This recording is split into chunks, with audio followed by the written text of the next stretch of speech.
Hey everybody, this is Alex Merced, and welcome to another episode of Thinking and Feeling Libertarian. And today it's June 1st. That's the first day of my birth month. I was born on June 30th. And two, the beginning of Pride Month. Okay? And lots of people have varying different feelings about that.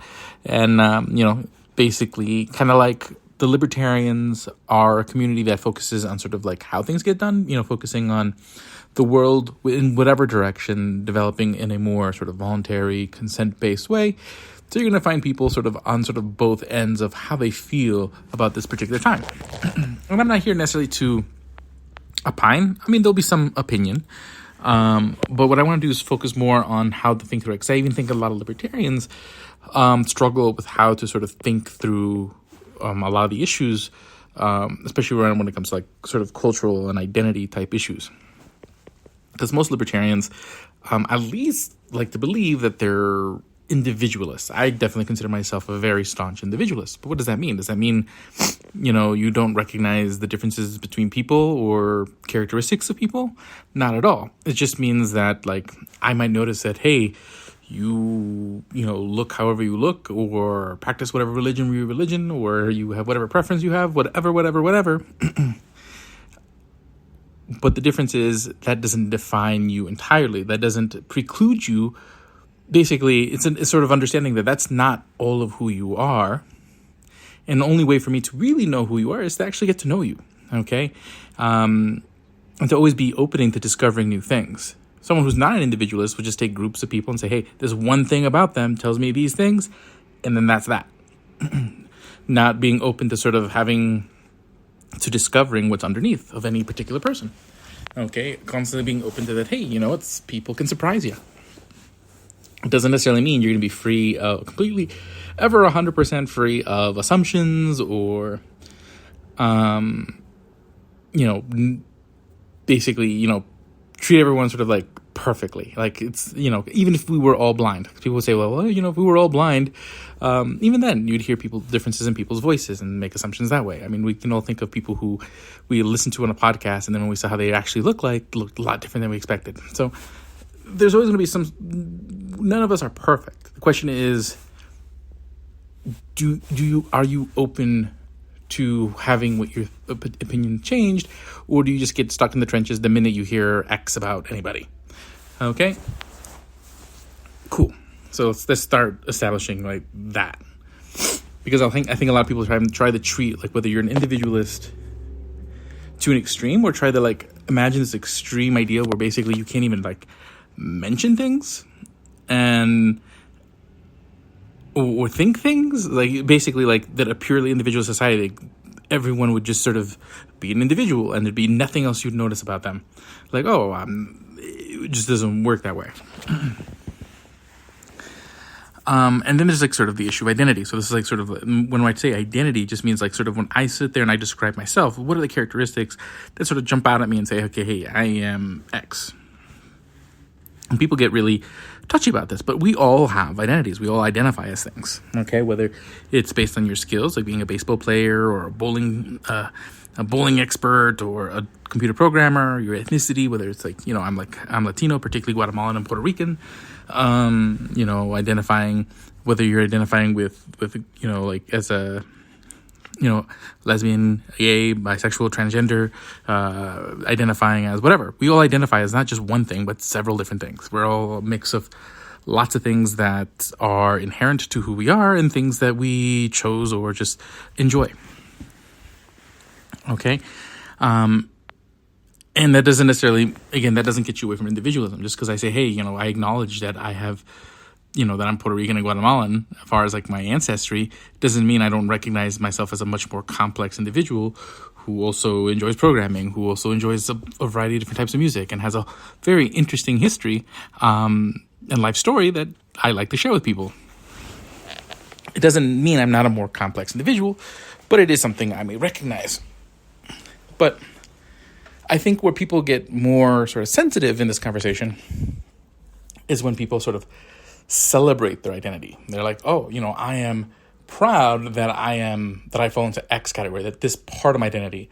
And then they treat it as if that's that person's entire identity. Like if I spend some time celebrating that I'm, let's say I were to go walk in a Guatemalan parade. Like, well, let's say, I mean, you've seen like Puerto Rican Day parades in many cities and things like that. They're like, oh, basically, I guess that's the only thing they see themselves. They see themselves as X. That's one. I think that's just an assumption. I think that does tie into less about sort of people's actual individualism and ties more into people's sort of politics, in the sense that people are all cool when you celebrate things that don't conflict with sort of like or don't threaten their political priorities. And they're less enthusiastic when you celebrate things that may represent a coalition that is against their political priorities. Okay? In a sense that, like, for example, if we're talking about on the left, they may be sometimes more critical when they see sort of, a celebration of more sort of fundamentalist or more orthodox type religious practices. Okay? And then vice versa, I think everyone's very, have heard the type of criticisms that people on the right may have of, like, let's say, like Black History Month or Pride Month and whatnot, being like, they're rubbing it in our face. It's like, why isn't there like a white parade? Like,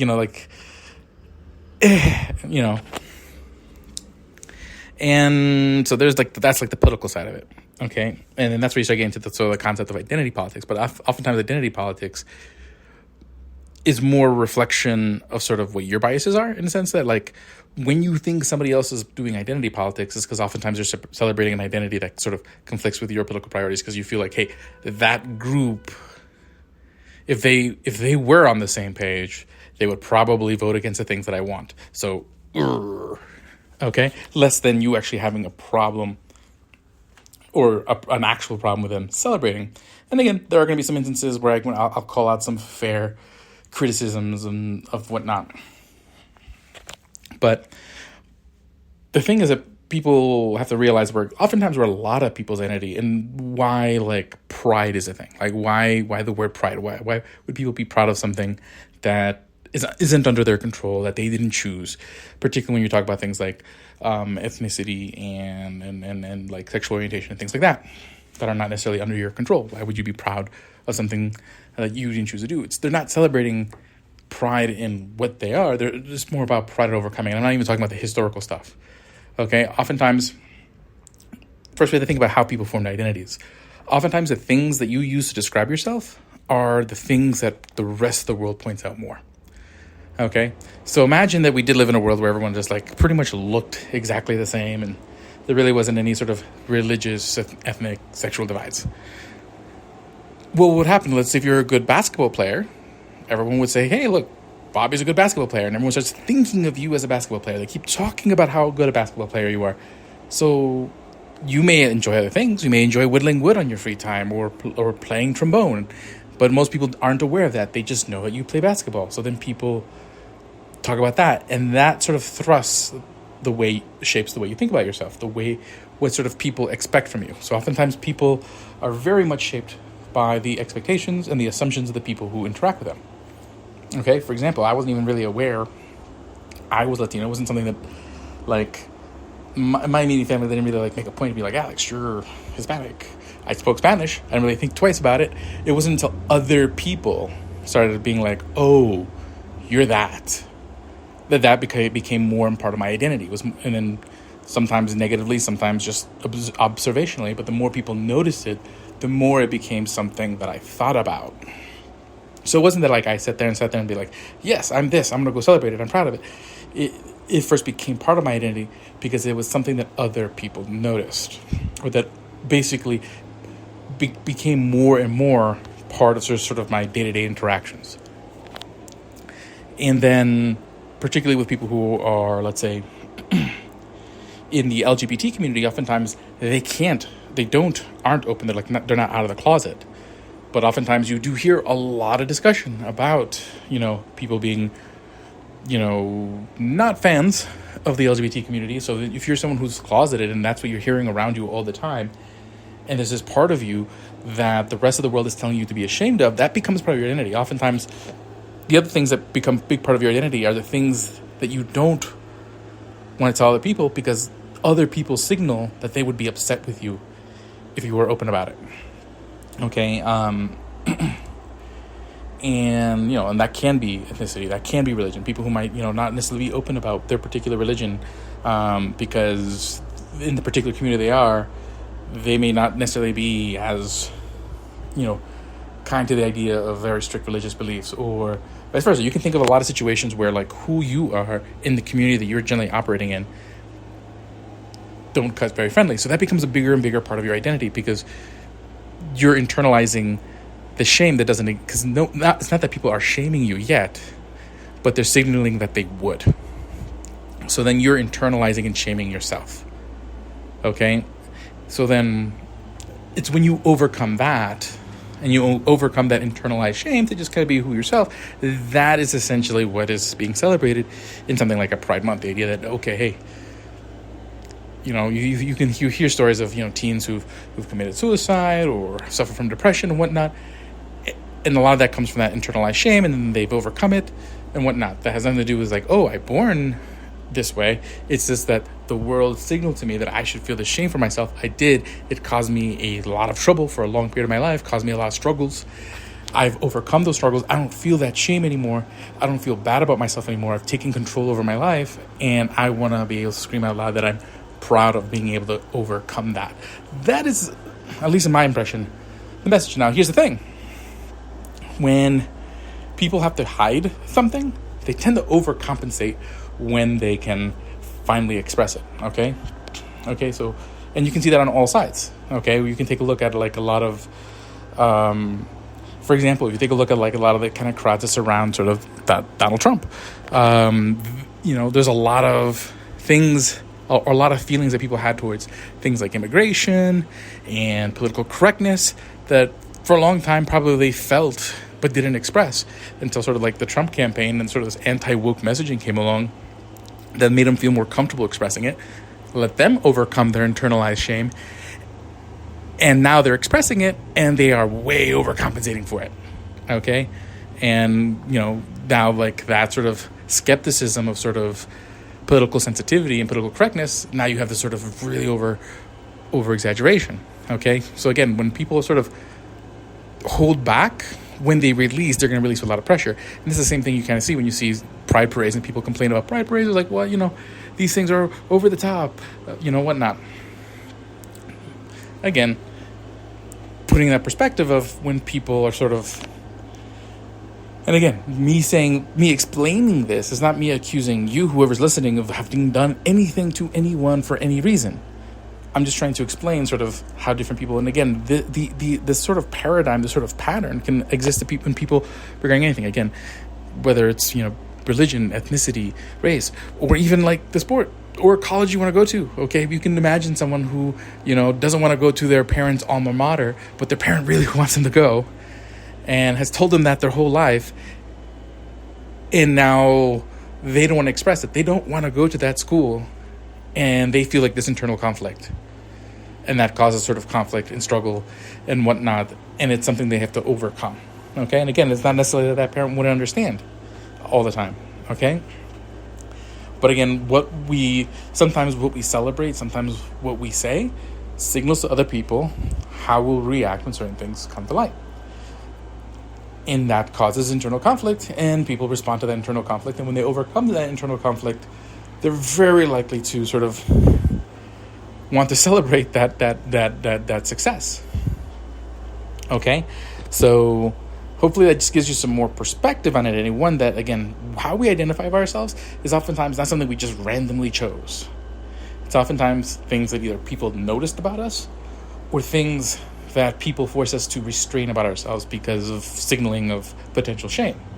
And then those are the things that become sort of how we think about ourselves, because those are the things that become front and center in how we think, because people are pointing them out, or people are discouraging us from saying those things out loud. So, of course, that becomes front and center in your mind and when you think about who you are.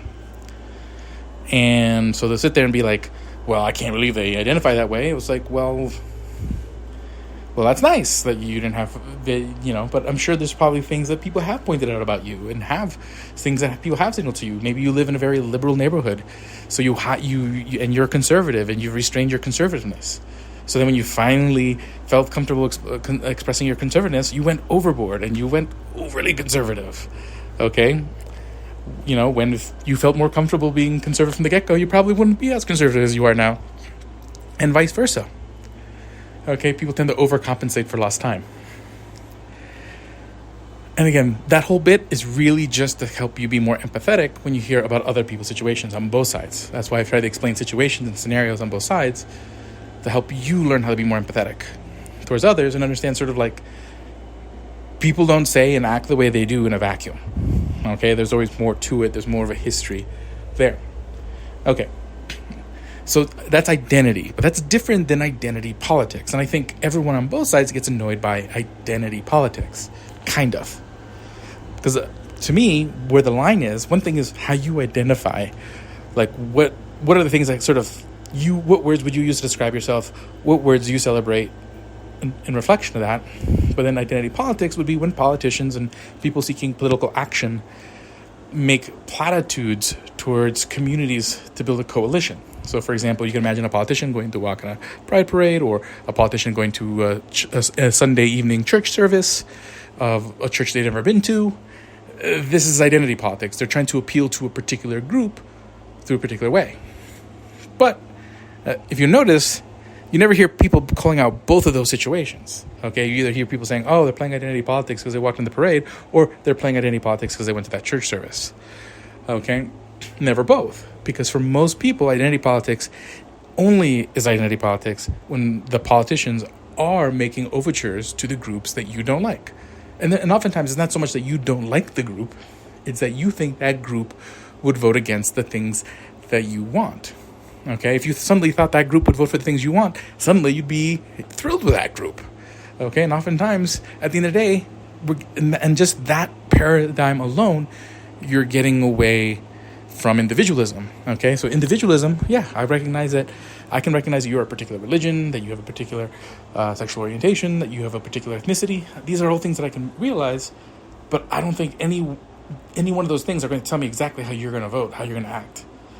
That's when you're an individualist. So when I hear someone make an overture to a particular group, I find it annoying because it's politics, but I don't think it means much because most people don't vote in tow. They're not, there are, again, might see some trends. People do political science and they slice and they chop and they dice up these numbers.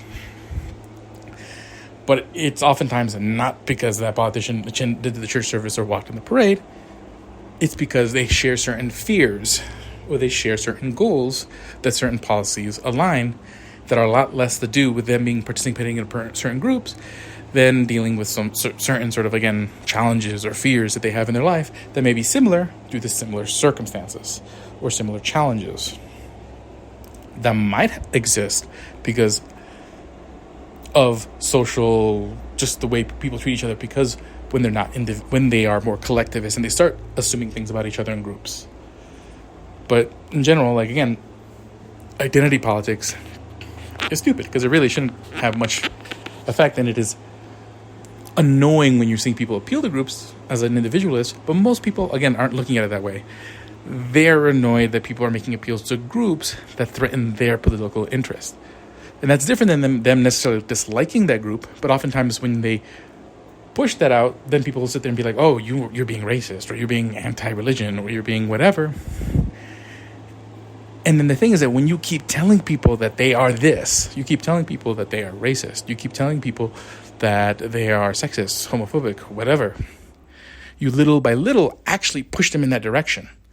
Because basically what happens is that if you're going to think that about them anyways, then that gives a little reason for them to not just do it.